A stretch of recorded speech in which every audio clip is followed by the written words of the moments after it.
temos uma biblioteca inteira à nossa disposição? Através do Studio, você encontra dois ambientes que são fundamentais para a sua experiência. O sistema Minha Biblioteca, com diversos livros responsivos e até mesmo leitura em voz alta para você conseguir adquirir conhecimento de qualquer lugar. Além disso, também temos a Biblioteca Unicesumar, com diversos periódicos e artigos científicos. Nestes dois ambientes, você encontra as bibliografias básicas e complementares de todas as matérias do seu curso. Tá esperando o quê? Acesse unicesumar.edu.br/biblioteca e expanda agora os seus conhecimentos. Unicesumar EAD. O futuro começa agora.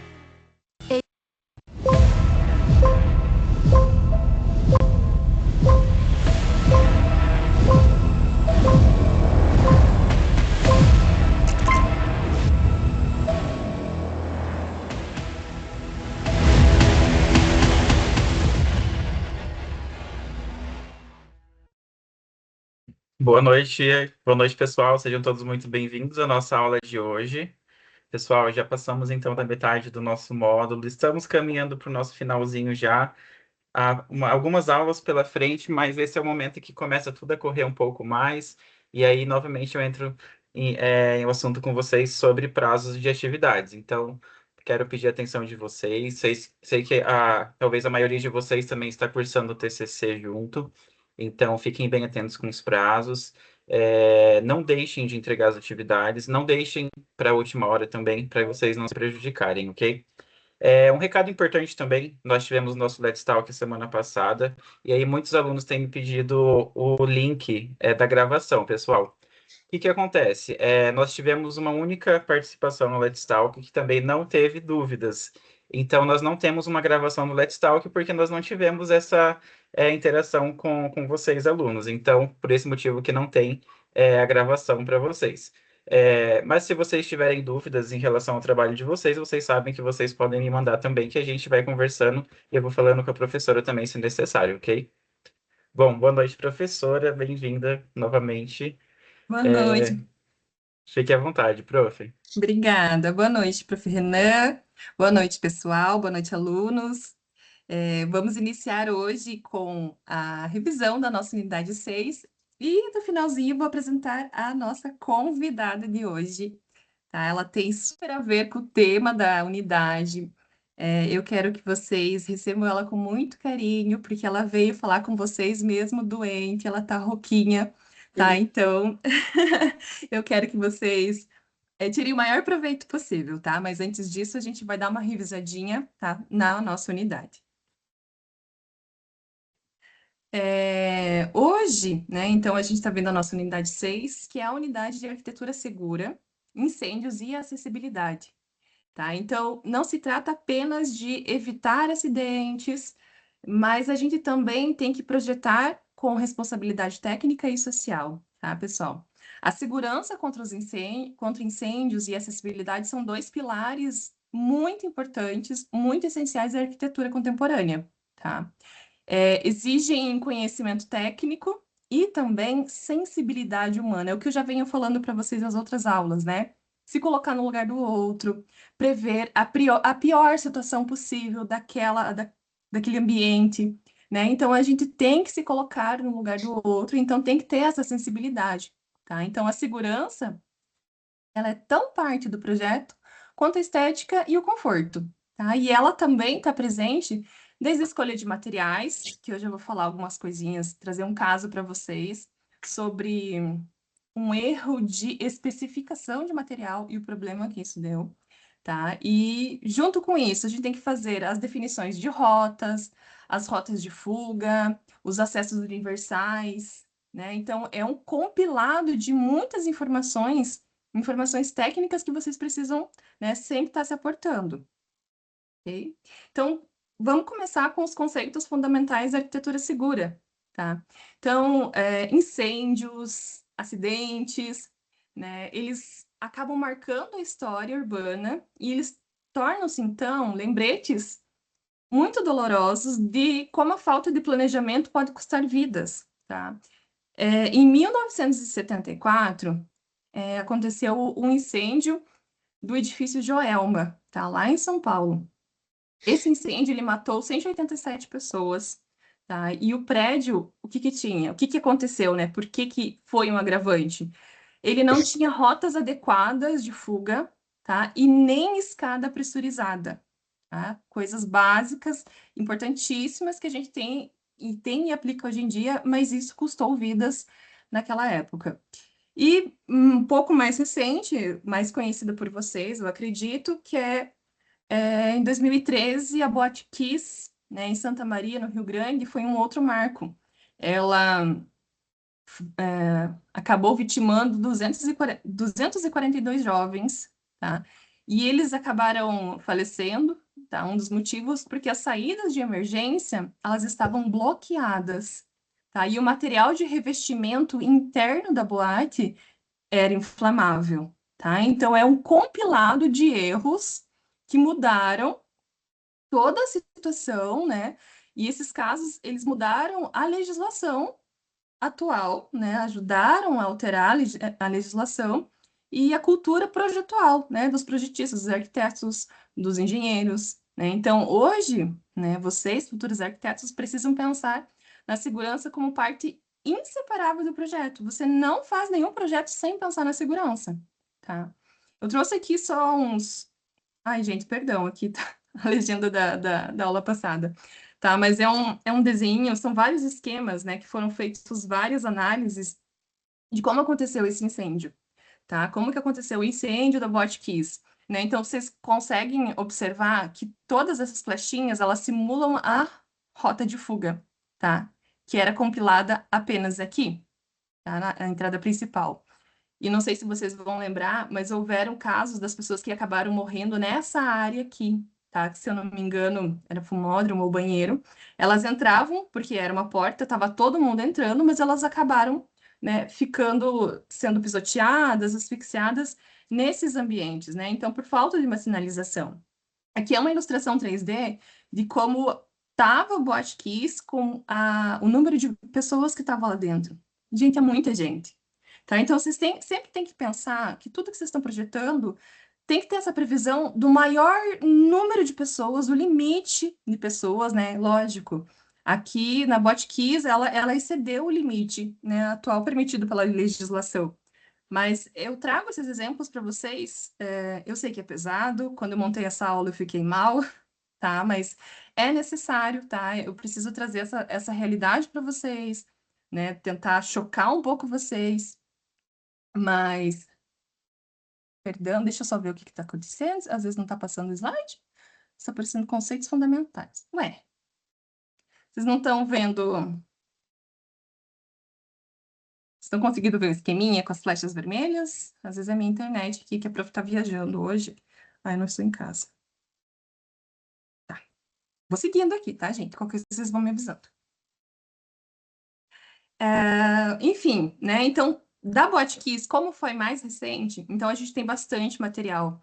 Busque na internet, busque se informar, tá? É chocante, é pesado, é assim, fiquei mal, tá? Mas é necessário, ok? Que vocês se interem disso, que vocês se coloquem no lugar dessas famílias, tá? Dessas pessoas que estavam lá dentro, né? Porque vocês são os projetistas, vocês vão ser os responsáveis por esses ambientes, ok? Tem uma foto externa na manhã seguinte, tá? Então, essa era a única saída que eles possuíam, gente. Incabível, né?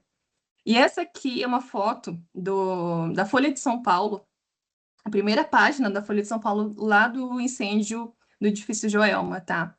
Então, ele foi um baque muito grande para aquela época, né? Para aquele ano, para São Paulo, para o país, certo?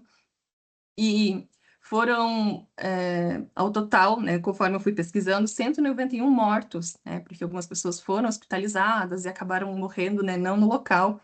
Mas esse incêndio, ele mudou, assim, a história, o cenário da história mundial, tá? São Paulo, anteriormente, 2 anos antes desse incêndio do Joelma, ele tinha sofrido o incêndio do edifício Andraus.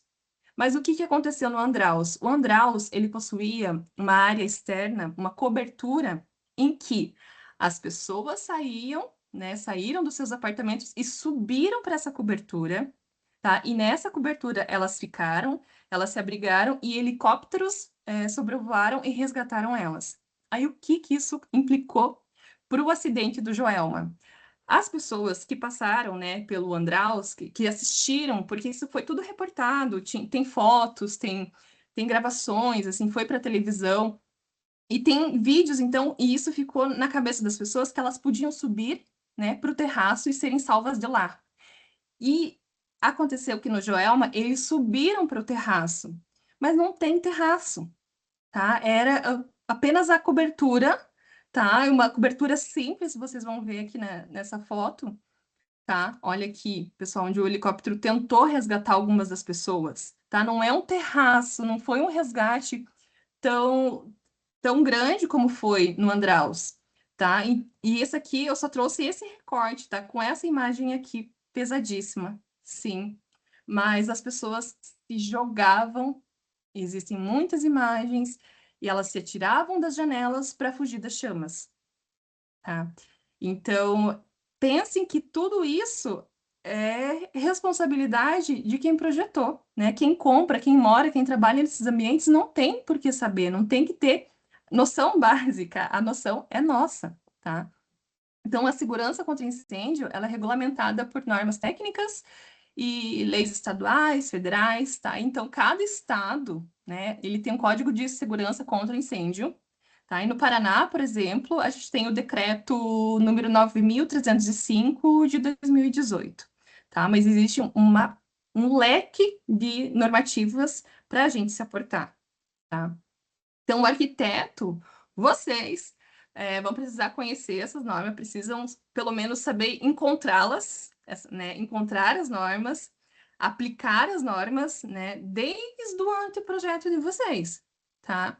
E não apenas na aprovação junto com o Corpo de Bombeiro, tá? Porque talvez depois a nossa convidada, não vou dar spoiler, ela pode, né, contar alguma situação para vocês, mas a gente sabe, a gente que atua no mercado, que acontece, infelizmente, de um projeto que é aprovado pelo Corpo de Bombeiro, na hora de execução, ele é modificado.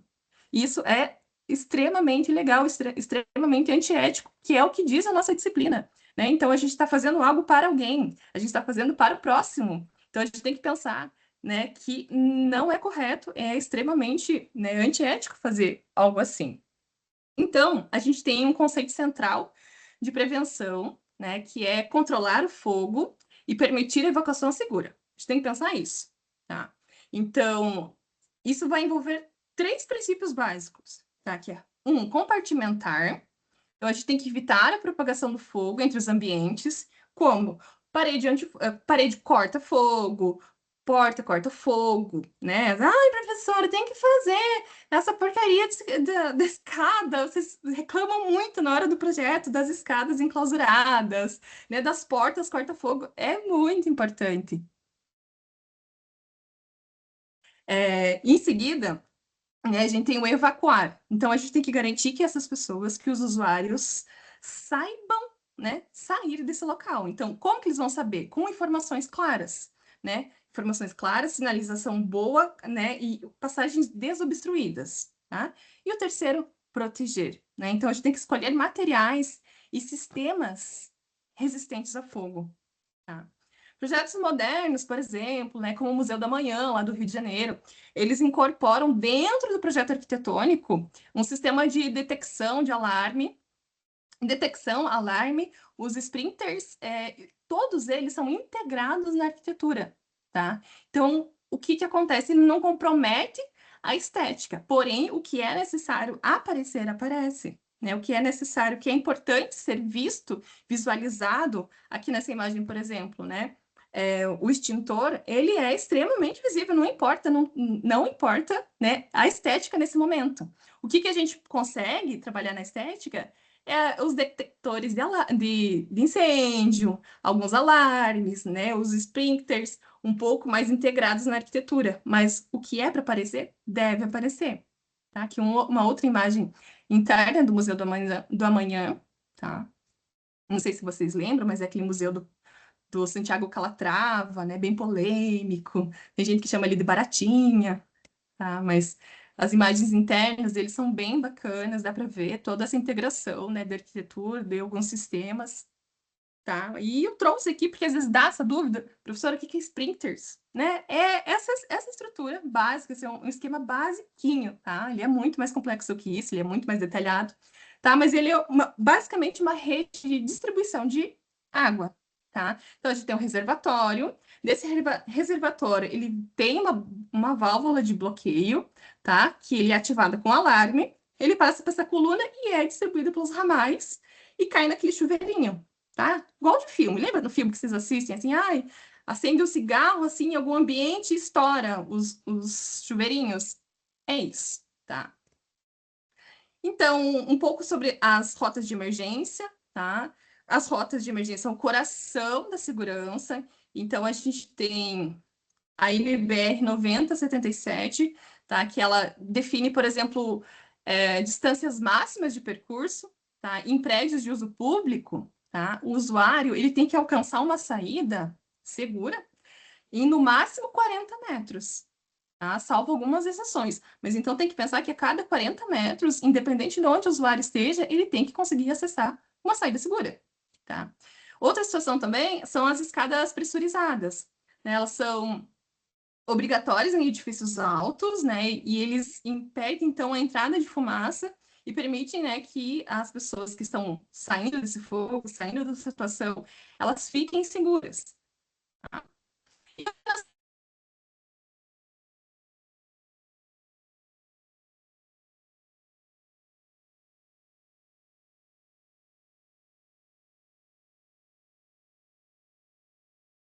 Pessoal, só um instantinho que eu acho que a professora deu uma travadinha. Talvez seja a internet dela.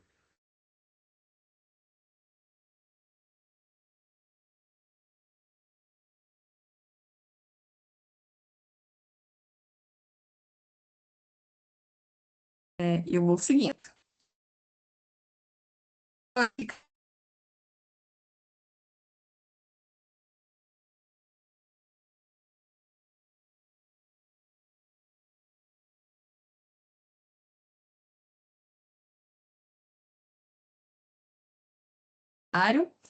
E aqui um esqueminha básico, né, que vocês estão lá no material de vocês também, mas é o esquema da escada enclausurada, tá? Então, como ela funciona, como que é esse duto, a tomada, onde que entra o ar externo, né? Como que funciona? Tem a casa de máquinas, às vezes a casa de máquinas é no subsolo, às vezes é lá em cima, tá? Então ela tem essas mudanças. Mas aqui, então, a gente vai falar sobre os materiais, tá? Só para fechar essa aulinha. Nem todo material, né, ele reage igual ao fogo, tá? Conforme a NBR 9442, ela classifica os materiais quanto à reação ao fogo, tá? E a 9075, ela define a resistência estrutural ao fogo, tá? Então, tem todos esses parâmetros que vocês têm que prestar atenção, tá? Aqui a gente tem um exemplo que eu trouxe para vocês, o incêndio da Greenfield Tower, tá? Lá em Londres, em 2017, tá? E o que que aconteceu? Foi causado por um revestimento de alumínio, tá? E esse revestimento de alumínio normal, a gente, né, aqui no Brasil, a gente vê muitos edifícios, muitos espaços comerciais com esses revestimentos de alumínio, né? Só que o que que aconteceu? O revestimento de alumínio, ele é composto por um núcleo inflamável, tá? O interiorzinho dele ali, o meinho dele, era extremamente inflamável.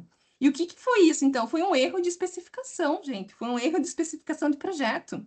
Porque existem as outras placas de alumínio que não são inflamáveis, tá? E olha o tamanho do problema que é. Eu sei que vocês reclamam para o professor. Ah, professor, né, tem que especificar tudo. Sim, gente, tem que especificar tudo. Olha o que que aconteceu, tá? Então, isso mostra como que o arquiteto precisa avaliar não só o aspecto estético, mas também comportamento térmico, a propagação das chamas dos materiais, tá? Então, aqui a imagem para vocês verem, né? Ó como ele é. A gente vê muita edificação, né, com esse alumínio, né, com essas placas. E como ele ficou? Gente, ele derreteu, tá?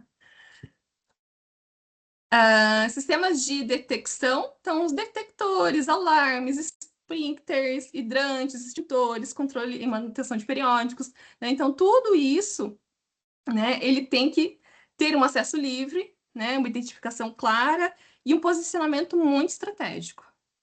Tá? E sobre acessibilidade, a gente tem alguns preceitos básicos, né, que a gente tem que pensar que acessibilidade é uma inclusão em direito à cidade, tá? É básico, né? Todo ser humano, toda pessoa, ela tem que ter direito de ir e vir, né, com qualidade. A gente tem uma BNT a 9050, é a mais para esse momento, né? É o referencial principal que a gente tem. Tá? E acessibilidade também para vocês, arquitetos, como valor estético e técnico, ok? E algumas barreiras, então, que a gente pode encontrar, né?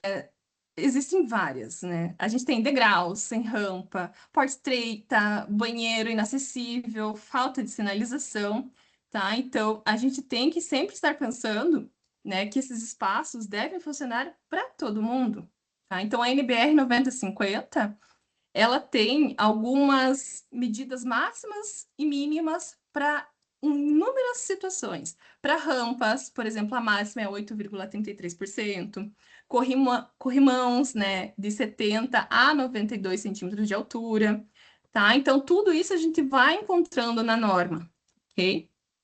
E também, né, a acessibilidade, além do edifício, ela vai para o externo, ela vai para a calçada, para a travessia, transporte público, mobilidade urbana, tá? Então, a gente tem vários exemplos, eu trouxe aqui para vocês de Curitiba, né, que foi das primeiras cidades a adotar um padrão de calçada cidadã, né? O que é isso? É uma calçada com largura mínima, piso tátil e faixa de circulação livre, tá? Então, nesse momento, a gente tem, né, incêndios e acessibilidade sendo pensados juntos. E isso já devia estar acontecendo faz muito tempo, né? E então, nesse momento, a gente tem que pensar que todas essas situações, tudo isso que a gente planeja, projeta, né, são expressões direto da nossa ética profissional. Tá? Então, projetar de uma forma segura é projetar para preservar vidas. Tá? Então, falando em preservar vidas, eu quero apresentar para vocês a capitã Orécia, desculpe se eu pronunciei errado. Tá? A capitã, ela é do Corpo de Bombeiros de Guarapuava, tá? Da mesma cidade da prof. E a capitã, ela é arquiteta, pessoal, tá? Então, vocês vão ter agora a honra de ouvir um pouquinho, né, dessa querida... Deixa eu só fechar aqui minha apresentação. Dessa querida que vem conversar um pouquinho com vocês, tá? E tentem, assim, absorver muito, tá? Capitã, muito obrigada pela presença, é uma honra recebê-la, tá? Muito obrigada mesmo, e fique à vontade para conversar com o pessoal. E no finalzinho a gente abre para as perguntas, então vocês já podem escrevendo, tá? Já vão montando as perguntinhas de vocês, que eu sei que vocês têm. Fique à vontade, capitã. Boa noite, pessoal. Então, eu sou a capitã Orécia. Atualmente eu sou chefe aqui do setor de RH do Corpo de Bombeiros de Guarapuava. Já trabalhei na capital, em Curitiba, eu trabalhava nessa área a parte de prevenção de incêndio. Trabalhei já também em outras cidades do interior. Confesso que eu estou um pouco afastada do assunto, então talvez um detalhe ou outro, a legislação, se vocês forem observar, ela é muito extensa, assim, nós temos várias normas que vão disciplinar sobre cada assunto técnico específico em uma normativa. Então, já peço desculpas de antemão se eu não consegui saber responder detalhadamente, mas aqui a minha apresentação, vocês vão verificar que conversa muito do que a professora apresentou aqui para vocês. Também, se quiserem, eu não sei como que é a didática, se quiserem, às vezes, me interromper, assim, às vezes eu acabar passando algum conhecimento, algum termo que às vezes não seja muito comum, pode ficar à vontade para me interromper e fazer os questionamentos. Tá bem, capitã. Muito obrigada. Geralmente eles vão escrevendo no chat as perguntinhas e a gente abre no final. Mas, pessoal, vocês fiquem à vontade, né? Porque às vezes é melhor responder na hora, né? Eu também. Tá. Eu confesso que agora, quando eu tinha apertado em compartilhar aqui sem querer, eu perco a tela aqui. Então, se tiver algum chat, alguma coisa aqui, eu não vou conseguir ver, porque eu vou estar não se preocupe, na eu te chamo, eu apresentação. cuido aqui. Pode deixar que eu cuido. Tá ótimo, então. Deixa eu iniciar aqui. Vocês estão vendo a apresentação? Sim, tá. Estamos. Então, perfeito. Então, para a gente começar, hoje eu vou passar, assim, de uma forma, assim, bem genérica, assim, os fatos, as questões que acabam sendo mais comuns que a gente se depara aqui enquanto Corpo de Bombeiros e tentar conciliar um pouquinho com a prática, então, que faz pouco tempo também que eu saí dos bancos escolares, que me formei em arquitetura, então, para a gente tentar conciliar essa visão de que forma a nossa atuação pode impactar em uma edificação. Eu trouxe aqui essas imagens, é um incêndio que demonstra, nos traz a reflexão de até que ponto que nós, arquitetos, temos a responsabilidade em um incêndio como esse. Então, quando a gente vai conceber uma edificação, a gente vai tentar conciliar. Aqui eu coloquei alguns dos principais fatores, mas como a professora Glória citou, nós tentamos aliar a parte estética, funcional, os custos e a segurança.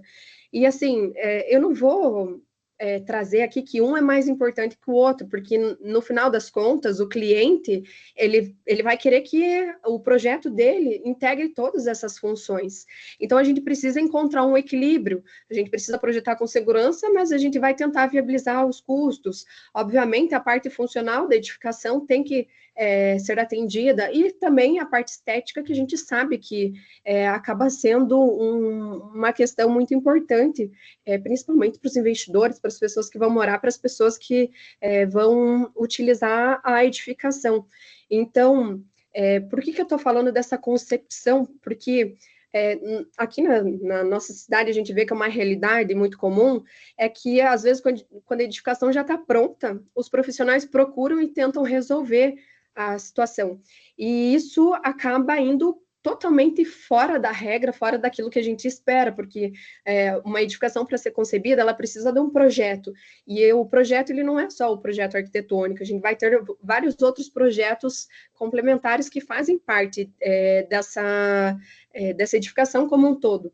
E, às vezes, a gente está projetando uma edificação, uma coisa mais linda, só que tem alguns aspectos, às vezes, de segurança, por exemplo, do Corpo de Bombeiros, ou talvez algum aspecto, por exemplo, sei lá, talvez da vigilância sanitária, ou algum outro órgão que tenham regras e exigências que, às vezes, essa concepção da arquitetônica não conversa com essas outras normativas. E se a gente já começou a construir, a dificuldade é muito grande da gente tentar resolver essa situação. Então, às vezes a gente se pergunta, tá, mas eu tenho que saber tudo? Não, a gente não precisa saber tudo de todas as normas, mas a gente precisa ter uma noção para viabilizar a construção dessa edificação. Então, a partir do momento que a gente tem informações, a gente sabe onde buscar essas informações. Por exemplo, eu não preciso saber na íntegra as regras, por exemplo, para projetar um hospital, mas a partir do momento que eu seja contratada para essa finalidade, obviamente, a gente vai se debruçar sobre essas normativas. E a mesma questão do Corpo de Bombeiros. No final das contas, as nossas normativas do Corpo de Bombeiros, elas estão integradas em todas as edificações. Então, o básico, a gente precisa saber, porque, como eu disse, de nada vai adiantar projetarmos edificações que ficaram bonitas, isso acaba gerando uma grande frustração no cliente, a partir do momento que ele verifica que aquilo que foi projetado, ele não é funcional, ele não vai passar pelas normativas de incêndio, por exemplo. E nisso ele vai ter um grande custo para tentar readequar, e começa a fazer aqueles puxadinhos, aqueles remendos, que acaba estragando totalmente o projeto. Então, por isso a importância de, já na concepção da edificação, nós concebermos, nós termos em mente que alguns aspectos precisam ser seguidos para que a gente possa projetar já considerando essas características. principalmente no Corpo de Bombeiros, nós temos esses principais aspectos que vão delimitar, que vão delinear quais são as medidas que nós precisaremos implementar nas edificações. Então, às vezes, uma metragem, a gente está próximo de uma metragem que vai precisar a instalação de hidrantes, a gente está próximo de uma metragem que vai precisar ali do uso de sprinkler, então, esses são os principais parâmetros pelos quais eles vão nortear quais sistemas de proteção que nós vamos ter que implementar no nosso projeto. Eu não vou delinear, não vou entrar aqui no mérito, porque são várias características, mas é bom saber que eles vão interferir de algum modo no projeto da nossa edificação. Aqui a professora já tinha até citado a questão das fachadas, e a gente sabe o quanto a parte estética ela acaba sendo um atrativo, de fato, para os investidores. E só que esses elementos, dependendo da forma como eles são projetados, eles não atendem às nossas normativas. Mais uma vez, para deixar claro, é proibido? Não, não é, mas depende da forma como ele vai ser projetado, como ele vai ser especificado, esse material. O ACM, como a professora disse, ele comentou, ele tem um núcleo inflamável. Nem todos têm. Só que a gente vai partir, a maioria dos materiais, quanto mais barato eles são, muito provavelmente, né, eles acabam apresentando um maior risco. O ACM, ele nada mais é do que duas chapas metálicas que ele tem um núcleo que deixa o material mais rígido. Então, a gente acaba tendo um material com inúmeras vantagens, conforto térmico, acústico, ele acaba sendo ele tem uma manutenção muito boa, porque a gente não precisa ficar pintando a fachada o tempo todo, a placa é muito fácil, a limpeza, então ele tem diversos aspectos, mas... por exemplo, esse do núcleo inflamável, ele não é permitido nem no Brasil, e depois teve alguns incidentes, como foi citado pela professora, que foi proibido basicamente na maioria dos países no mundo afora, eles foram proibidos. Mas existem materiais ACMs que podem ser projetados, que podem ser utilizados. Só que isso, de modo geral, vai impactar no custo financeiro. Então, às vezes a gente tem que avaliar se o custo dessa fachada, se a gente projetar ela dessa forma, vai valer a pena, porque eu vou ter que me atentar ao material que eu vou estar especificando. Madeira já acaba sendo talvez um pouco mais complicado, porque ele acaba sendo um pouco mais combustível. E a parte das edificações que usam pele de vidro, que a gente acaba vendo muito hoje, porque a gente tem como se fosse um retrato, né, de dentro da edificação, que fica muito bonito o aspecto visual, só que nós vamos ter que projetar, daí utilizar vidros com critérios de segurança mais elevados, o que acaba encarecendo demais a obra. Então, tem que verificar qual é o orçamento que está disponível, se os investidores têm ciência desse custo, porque também não adianta fazer um projeto que ficou, mais uma vez, como eu citei, acaba frustrando, porque o custo-benefício dele, muitas vezes, acaba não sendo viável. E quanto mais alta a edificação, por óbvio, a gente vai ter mais critérios, mais exigências de segurança. Então, a gente tem que verificar aquilo que vai estar sendo projetado. Aqui eu trouxe algumas edificações, aqui elas são de Curitiba, mas esses materiais tecnológicos, como os senhores podem observar, eles permitem uma forma diferenciadas às edificações, então acaba tornando essas edificações únicas. Só que, mais uma vez, é necessário um cuidado, de fato, com o material que vai ser especificado. Então, não é proibido, mas só se atentar a esses detalhes. O incêndio que a professora citou, no incêndio Grenfell, Torre Grenfell, em Londres, desculpa, pessoal, só um instantinho. Ele era um processo de retrofit. Eu não sei se vocês já estudaram ou não, mas é um processo de requalificação da edificação. Esse material, ele foi especificado de forma incorreta, E esse incêndio, em menos de 1 hora, ele atingiu a edificação como um todo. Então, por isso a importância do material que a gente vai especificar para as edificações. Então, não se atentar somente a edificações novas, mas edificações antigas também correm esse risco.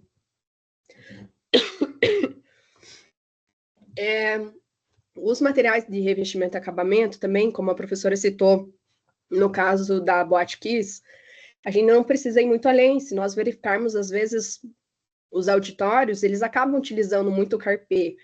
Ele tem uma boa... uma questão acústica muito boa, porque ele acaba absorvendo o som. Mas, dependendo do material a ser especificado, ele pode ser muito tóxico. Então, a gente tem que cuidar com o material que vai ser especificado. As escadas, por sua vez, a gente tem nelas um fator assim, muito estético também, às vezes um elemento de destaque na edificação. Mas se ela não for projetada adequadamente, depois pode ser que seja necessário criar uma caixa, uma envoltória para proteger essa escada. E pensem, por exemplo, nessa imagem, se a gente tivesse que criar essas paredes, a gente ia acabar com o arquitetônico dessa edificação. O nosso projeto iria por água abaixo. Então, por isso que é muito importante a gente já conceber lá na parte inicial, para a gente evitar esse tipo de sabor, esse tipo de problema posteriormente. Aqui, eu trouxe de modo assim, bem genérico, assim, só para a gente entender os principais tipos de escada que a gente tem. A escada protegida, que enclausurado protegida, que ela basicamente vai ter uma caixa envoltória protegendo ela, uma janela ali para sair a fumaça. A escada à prova de fumaça, a gente já tem uma escada um pouco mais robusta, a gente vai ter dutos de fumaça, dutos de entrada e de saída de fumaça nela, então ela permite com que a pessoa entre dentro dessa escada e esses dutos vão absorver a fumaça, então ela vai estar adentrando de fato a um ambiente, a um espaço seguro, livre de fumaça. Os incêndios, de modo geral, eles não vão, o impacto deles não é somente pelo fogo, pela caloria, pela queimadura em si, mas principalmente pela questão de intoxicação das pessoas. Então, durante o processo de incêndio são gerados gases, muitas vezes tóxicos, e as pessoas acabam, por exemplo, buscando um local seguro, como a professora citou lá no caso da Boate Kiss, e a partir do momento que nós temos a combustão, o oxigênio do ambiente vai se esgotando e gases tóxicos vão tomando esse ambiente. Então, essas pessoas vão se intoxicando e muitas vezes elas perdem a consciência e nem conseguem sair da edificação.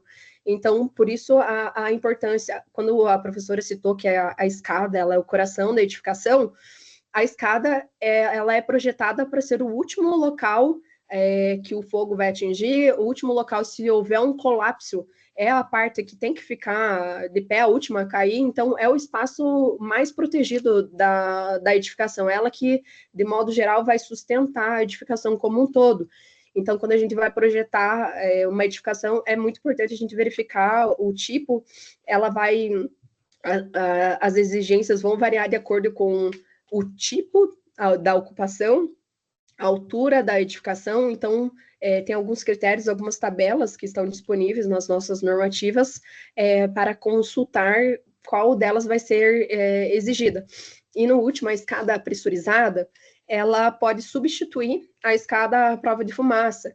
Ela acaba sendo um pouquinho mais cara, porque a gente vai ter que ter uma casa de máquinas, um pressurizador que vai mandar ar, porém, se vocês verificarem, a caixa de escada dela é bem menor do que a escada à prova de fumaça. Então, às vezes, existe um recurso, existe o dinheiro está disponível por parte do investidor e ele precisa otimizar, ele precisa ter maior área, de maior número de apartamentos. Essa acaba sendo uma alternativa viável. Ela é mais cara, mas a gente ocupa menos espaço. Então, dentro do próprio código, nós temos algumas alternativas que daí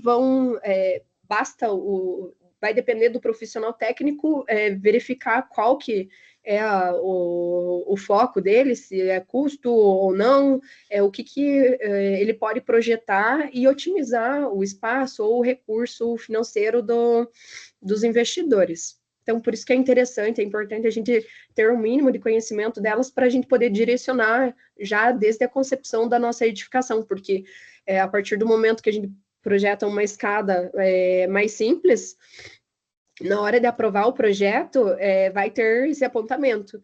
E no momento que tiver que corrigir isso, vai ter que ser readequado o tamanho das unidades, ou a quantidade, ou o tamanho, então vai ter um impacto muito grande. Então, por isso que é interessante a gente já desde o início, já reservar, já separar um espaço específico para isso. Como a professora comentou também, existe a questão da distância máxima a percorrer, então talvez, em alguns casos, a escada vai ter que ser projetada no meio da edificação para ela atender essas distâncias, então isso tudo, o posicionamento delas também vai interferir nisso, e obviamente acaba impactando em como as unidades, o projeto vai ser concebido, então por isso que é bem importante, de fato, conceber logo no início. Um outro problema que a gente tem muito nas edificações é que, obrigatoriamente, em todas as edificações, o piso de descarga tem que ser no térreo. Isso significa que eu vou descer uma escada, vocês imaginem que, às vezes, num caso de incêndio, não vai ter energia elétrica, vai ter muita fumaça. A partir do momento que a pessoa conseguiu entrar na escada, ela vai seguir o fluxo, e ela vai descer até o final, e ela tem que sair obrigatoriamente no piso de descarga, porque se ela tiver conexão, por exemplo, com o subsolo, as pessoas não vão saber qual andar que elas estão. Por mais que tenha sinalização, no momento do pânico, no momento de incêndio, as pessoas têm outras preocupações. Então, ela tem que descer obrigatoriamente no piso que ela vai ter acesso à parte externa da edificação. Pode ser que, às vezes, o subsolo acaba tendo um desnível que as pessoas consigam sair por aquele pavimento, pode, mas, via de regra, elas vão ter que sair no térreo. E isso significa que...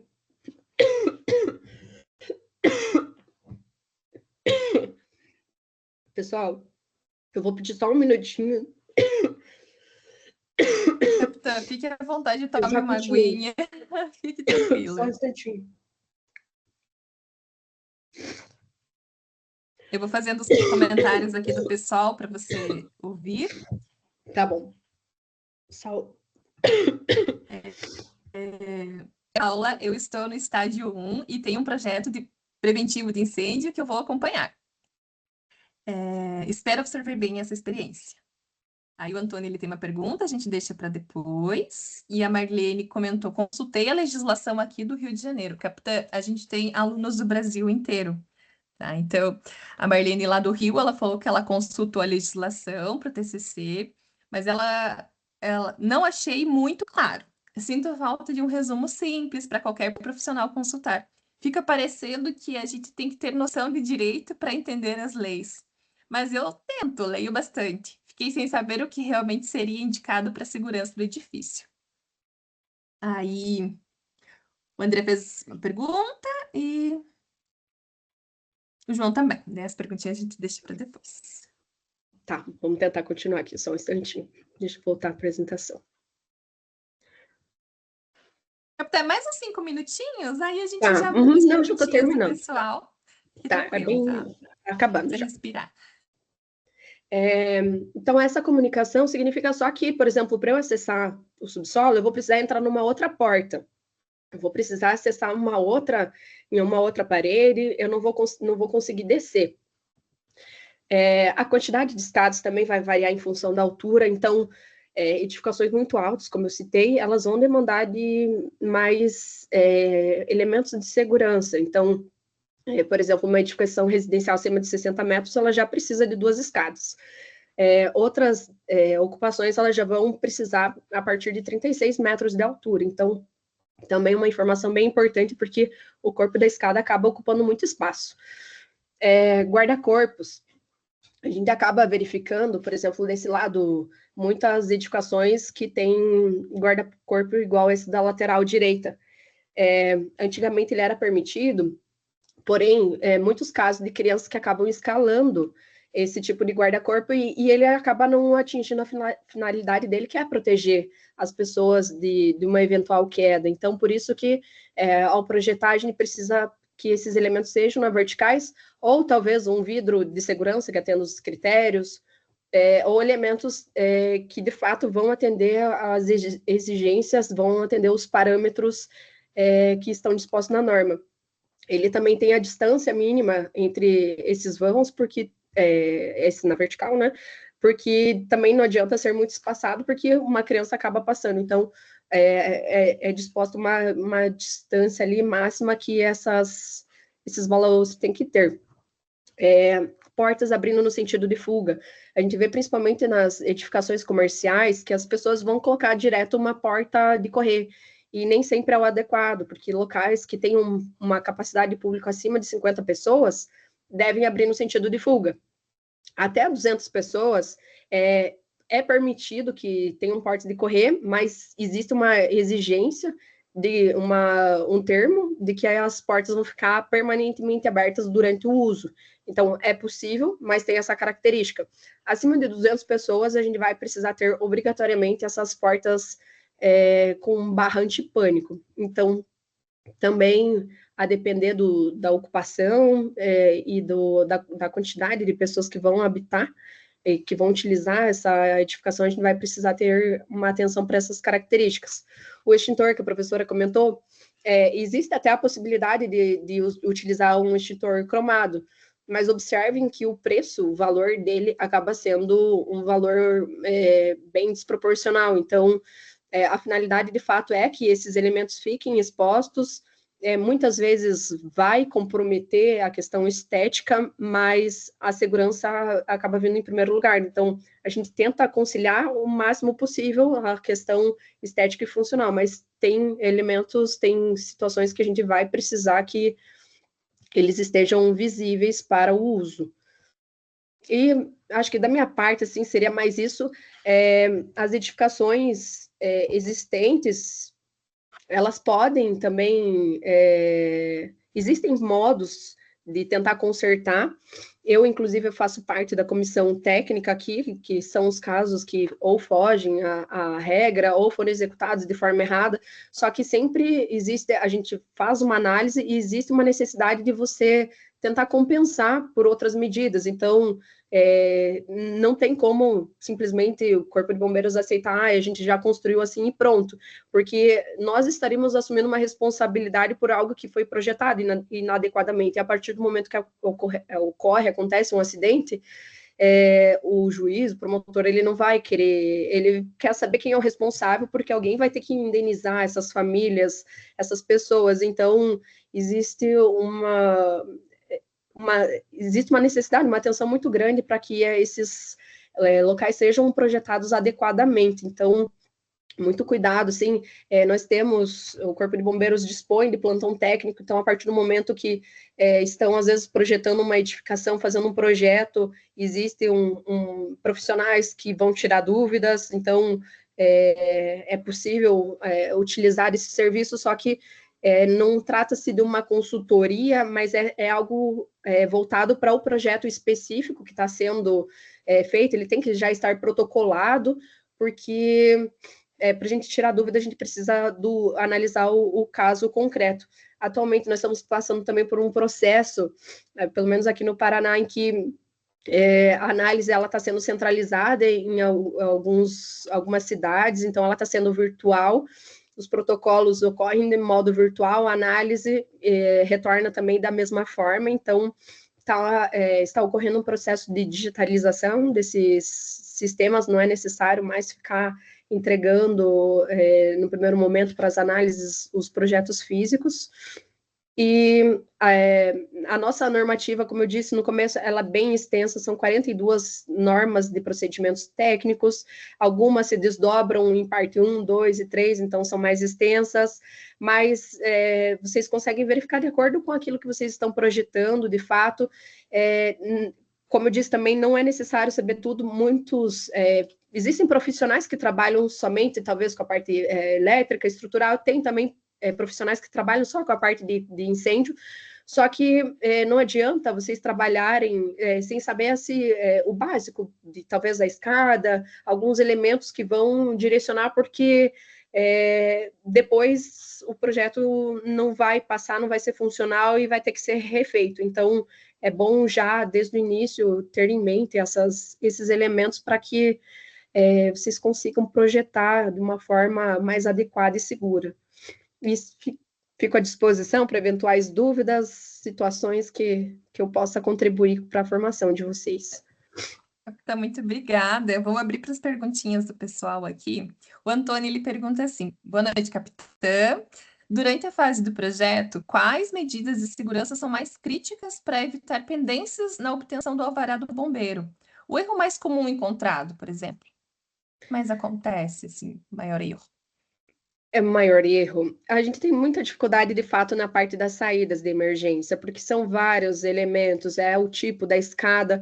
A escada ela vai ter aberturas mínimas e máximas.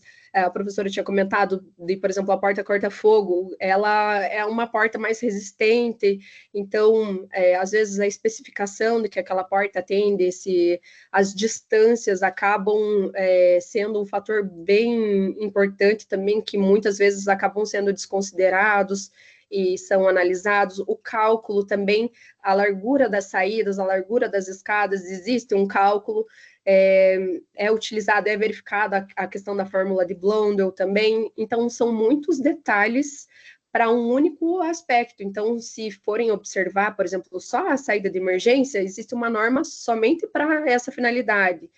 E são muitos detalhes que vão envolver esse tipo de situação. Eu acho que a saída de emergência acaba sendo um fator bem crítico, bem importante, e é o que acaba sendo mais demandado nas nossas análises.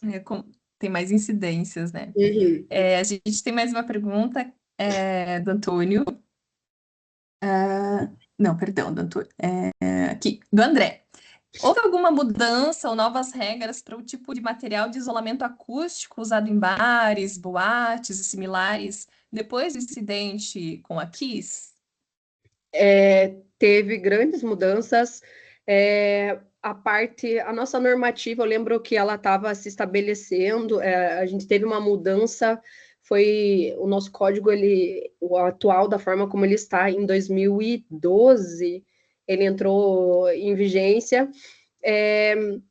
Muito daquilo que já estava, do que estava lá, do local, assim, já existia essa exigência, só que se vocês forem observar, talvez ela não seja tão simples de interpretar, que na nossa norma eles vão falar assim, tem que atender a classe 2A e 2B, só que para entender o que é essa classe 2A e 2B, nós vamos ter que recorrer à NBR específica, e, de fato, a parte de combate a incêndio, assim, ela é muito ampla, ela vai se desdobrar em NBRs, em outras normativas, que acaba dificultando. Então, um profissional que trabalhe só com a parte de incêndio, talvez exista uma certa, achando que é pouca coisa, mas é muita coisa, é muita informação, e também é muita responsabilidade, porque, de fato, acaba envolvendo muitas vidas, né?